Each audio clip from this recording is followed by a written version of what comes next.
Mr. President, it's November. November. It's been 5 weeks since Democrats shut down the government. And once again, we start this week by asking, is this the week that Democrats end their shutdown? Mr. President, I've said it before that there are no winners in a government shutdown. There are no winners, but there are plenty of losers. Chief among them is the American people. As the senior Democrat from Virginia said just last year, and I quote, "Shutdowns aren't victimless crimes," end quote. And after 5 weeks, Mr. President, the victims of the Democrat shutdown are starting to pile up.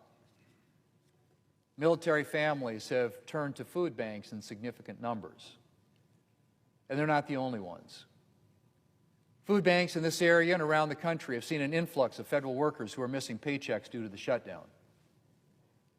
And things are set to get much worse with SNAP running on limited emergency funds and its future uncertain.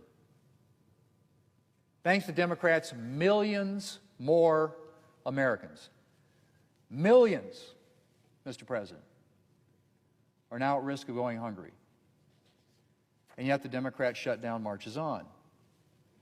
And of course, letting Americans go hungry is just the beginning. Thanks to Democrats, Head Start programs are beginning to close.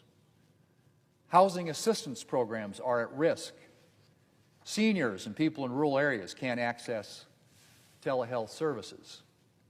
National Guard training is on hold.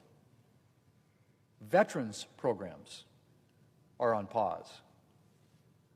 I'm sorry to say I could go on. Actually, I could go on for a while. Shutdowns have consequences, and the pain is being felt around the country. Mr. President, last week it seemed that Democrats were beginning to acknowledge that their shutdown is having consequences.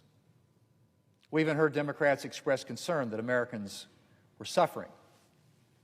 But when they were given the chance to end all of that suffering, the vast majority of Democrats in this body were perfectly willing to prolong the shutdown and the American people's pain.